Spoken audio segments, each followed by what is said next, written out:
Febri ternyata hidup seindah ini ya. Cerita aku yang kemarin itu kan cuma cerita aku ikhlas menerima dengan cinta.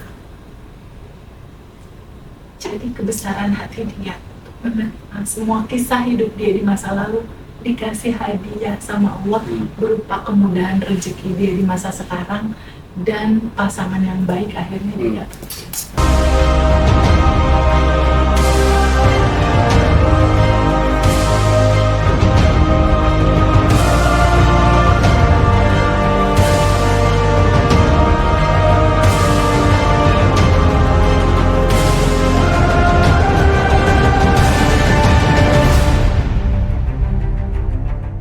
Dari batch 26 Teh sudah merasakan banyak keajaiban, apalagi sudah menjalankan dari rutin. Semuanya beda. Jadi the power of your new habit itu penting sekali karena ini tentang data Kang Denny. Selama ini data di dalam tubuh kita keresahan, kebingungan, kemarahan, ketakutan, kekecewaan dan kita memancarkan energi itu terus. Sedangkan kehidupan ini hanya jujur merefleksikan apa yang ada di dalam batin. Jadi kalau Kang Denny, teman-teman mau tahu realita hidupmu seperti apa, lihatlah hidupmu saat ini. Bagaimana pasangan kamu memperlakukan kamu, bagaimana teman-temanmu memperlakukan kamu, tim kamu, rekan bisnismu, atasanmu, orang tuamu, kakakmu, dan bagaimana isi saldomu. Itu adalah gambaran kesadaran. Karena sebetulnya default DNA-nya adalah bahagia dan berkelimpah. Makanya ada kalimat seperti ini Mas Hendra. Mengapa orang kalau miskin itu tambah miskin, orang yang kaya kok tambah kaya, padahal mohon maaf dia nggak pernah ibadah, nggak pernah sholat. Tapi satu hal yang orang kaya tambah kaya itu lakukan adalah mereka itu memberi dan kaya itu iya, makanya kan kadang kita heran orang kaya kenapa kok nginepnya di hotel yang mahal yang nggak masuk akal padahal sama-sama kalau tidur juga nggak bisa ngerasain itu. Tapi ternyata itu ya, sedangkan kalau kita miskin ditakuti oleh ketakutan kita ya, walaupun kita terlihat memiliki banyak hal, kalau kita miskin apapun yang kita miliki lama-lama kan habis juga. Temanku tuh sempat bingung tuh si siapa Gembul nih. Iya. Gimana nih bapak ini? Masa dari YouTube aja uangnya dihabisin di hotel-hotel bintang 5 gitu ya. Betul. Dari YouTube berapa sih kita? Iya. Itu dia sempat cerita juga sama saya. Iya. Itu Mas Hendra kayaknya mungkin konglomerat CEO yang menyamar jadi ini. Iya, memang dia menyamar kok. Iya, berbagi. Tapi benar, statementnya Mas Denny yang tadi. Kita sering juga ngobrol sama Bosman. Salah satu bukti bahwa software kemakmuran itu udah terinstal di dalam otak kita adalah saat kemudian kita bisa merasakan nikmatnya memberi itu melebihi saat kemudian kita diberi. Iya. Nah sekarang Teh, anak-anak di sekolah, anak-anak SMA itu aku doktrin gitu semuanya. Jadi sekarang kalau di kantin mereka rebutan traktir, bukan rebutan di traktir. Cepet-cepet bayar. Iya. Itu memang harus mulai kita announce ke generasi-generasi berikutnya biar dia jadi mindset dirinya seperti itu, mengalirkan tanpa rasa takut. Belum bisa riset gara-gara itu deh. Nah masih ada tugas. Masih ada tugas generasi muda. Generasi mudanya itu. Itu lagi dong. Mau ini lagi atau ini lagi ya? Nah, kemarin ada testimoni seru.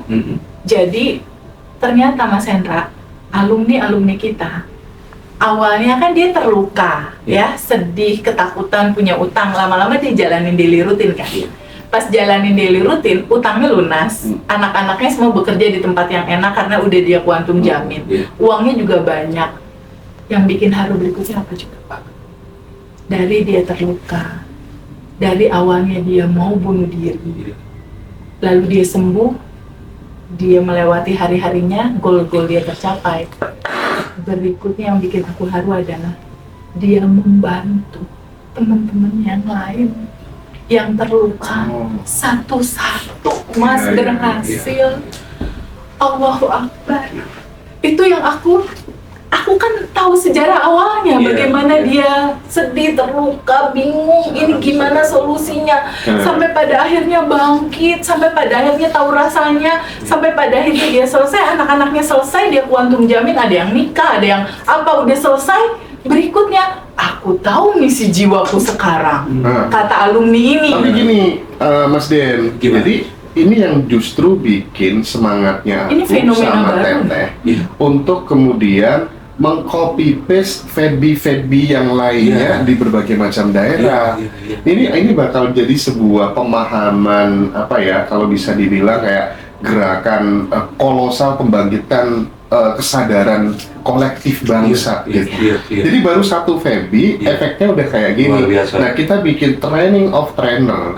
Ini supaya kemudian muncul Fedbi kecil lainnya, karena kita di sini kan pay it forward terus kan.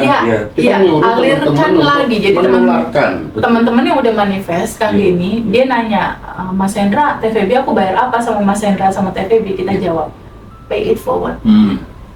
Alirkan lagi. Cerita kesadaran ini tentang siapa dirimu yang membuat permasalahanmu selesai, yang membahagiakanmu, bahwa dirimu adalah pencipta kehidupan. Sebarkan, siarkan, alirkan pemahaman ini ke banyak orang, agar banyak lagi teman-teman yang lain yang terlahir kembali dengan kesadaran. Ya teman-teman, nomor di atas itu bukan hanya untuk audio, tapi juga bisa teman-teman mau join tanggal 1 Agustus kelasnya Teteh di Jakarta, offline dan online. Teman-teman mau dapat audio yang tadi, yang 150 ada, yang 200.000 ada, yang mau quantum alignment 350.000 tanggal 10 Agustus ya. Ya, betul. Terus yang mau daftar training of trainer, nanti juga boleh, silakan hubungi Mbak Dara. Itu nomornya Mbak Dara ya teman-teman ya.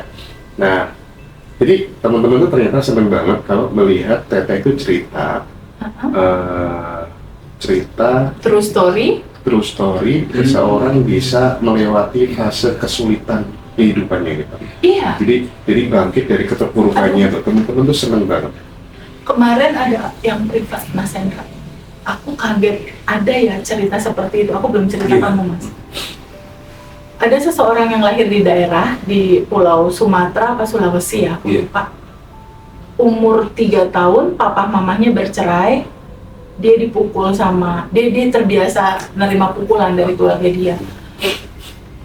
Papahnya meninggalkan dia, mamahnya TKW. Jadi dia ada rasa kehilangan di sini. Umur 1 SMP, mungkin sekitar 13-14 tahun, dia diperkosa. Dia diperkosa, dikasih obat bius, diperkosa. Setelah diperkosa dia diancam, kalau kamu ngomong aku buang kamu ke hutan, dia dibawa ke hutan, nih hutannya yang ini kamu akan aku buang.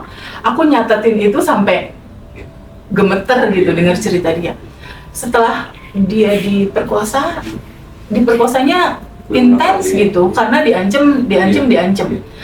Akhirnya satu siklus kehidupan SMA lah dia. Jadi kalau udah kena pelecehan seksual biasanya looping lagi Mas. Looping lagi di SMP. Suatu saat dia terluka, terus dia mencari orang tua aslinya. Bapak dia kan masih ada, ibu dia kan memang pergi. Bapak dia masih ada. Suatu saat dia mencari bapaknya. Ketemulah bapaknya. Bapaknya tahu cerita hidup dia. Bapaknya memperkosa dia. Dan dia lari waktu itu, sempat mau diperkosa, nyaris mau diperkosa, tapi berhasil keluar gitu. Sampai dia nangis, kenapa hidupku kayak gini. Ibunya pulang dari TKW, ibunya udah nikah lagi. Dia ngomongin ibunya. Karena dia di mana-mana udah terkenal kena situasi itu, jadi dia juga bilang, aku nggak tahu kayak kenapa orang kalau ketemu aku bawaannya tuh kayak pengen pelecehan seksual terus gitu. Ini luka ini dari mana? Aku bingung gitu. Nah, setelah itu dia ketemu ibunya juga merasa, kamu mah anak bikin ribet kita aja gitu. Jadi dia nggak diterima di mana-mana sampai pada akhirnya terus berjalan proses. Yang menjadi pertanyaan dia adalah, ini data dia kayak gitu nih Mas di masa kecil. Tahu nggak apa yang terjadi? Dia umur sekarang udah nyaris mau 40. Dia udah nikah beberapa kali. Suami pertama pemukulan KDART. Suami kedua pemukulan juga. Suami ketiga ada gambaran kayak gitu juga. Kok bisa? Karena ada data yang terekam di masa kecil. Jadi itu menarik. Data itu menyala di bawah sadar dan mengundang laki-laki seperti itu hadir dalam kehidupan dia. Cara melepaskannya gimana? Akhirnya kan kita rilis kan. Rilis. Di momen dia saat ini, dia udah mengikhlaskan semua perjalanan hidup dia di saat ini. Lalu dia bertemu pasangan yang sekarang jadi pasangan dia saat ini. Lalu mulai ada perbaikan pelan-pelan. Sekarang dia punya salon. Dia jualan. Terus dia mulai ngikutin, aku mau memberanikan diri, nginep di hotel.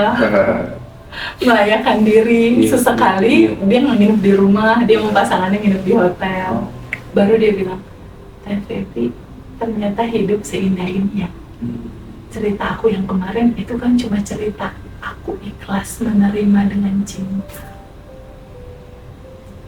Jadi kebesaran hati dia menerima semua kisah hidup dia di masa lalu, dikasih hadiah sama Allah berupa kemudahan rezeki dia di masa sekarang dan pasangan yang baik akhirnya dia. Seru. Teman-teman yang banyak yang nangis nih Teh. Ini kisah nyata, mungkin gak cuma sepenggal kisah itu. Aku yakin di belakang semua cerita ini banyak yang mau cerita, Mas. Nangis, banyak yang mau cerita. Jadi itulah tugas kita nih yang mau pada TOT. Sahabat ya, ya silakan. Kami memanggil teman-teman yang mau jadi trainer di Abundant Revolution, silakan. Dan teman-teman yang pengen konsultasi secara online atau offline, pengen privat langsung dengan Teh Febi, bisa hubungi Mbak Dara. Nanti dikasih nomornya Mbak Laila ya. TOT itu training of trainer ya. Jadi training for trainer intinya. Kalau trainernya Abundant Revolution. Iya. Oh iya, jadi hari ini kita ngumpul di sini itu karena ada acara yang di Rose Bootcamp. Betul. Jadi buat teman-teman yang tadi ya kalau pengen akrab dengan kemakmuran dan lain sebagainya, hari ini yang di Rose Bootcamp mengundang seseorang yang saldonya udah 15 digit. Masya Allah. Jadi buat teman-teman yang pengen tahu ya isi kepalanya kayak apa, quote and quote ya, bukan isi kepala asli ya, maksudnya pemikirannya kayak apa, mindsetnya kayak apa, nanti bisa dapatkan audio Ngadiroso Bootcamp, rekamannya, recordnya ya. Bisa beli recordnya di Ngadiroso Bootcamp, ada Teh Febi, nanti Teh Febi ngisi 2,5 jam. Iya, terakhir. Iya, terus terakhir penutup ya. Abandon riset. Bersih-bersih ya. Bagian bersih-bersih katanya Mas Arif. Sekarang dirusak dulu sama beliau. Mas Arif PH 4,5 jam. Bosman Mardigu 2 jam. Terus kemudian Mystery Guest-nya 1,5 jam. Nanti yang mengeksplorasi, yang mengelaborasi rahasia kesuksesan Mystery Guest sehingga dia bisa jadi manusia ultra kaya. Nanti ada 2, yang pertama Mas Arif RH juga sama Teh Febi. Jadi Mas Arif RH itu full yang di Bootcamp ini.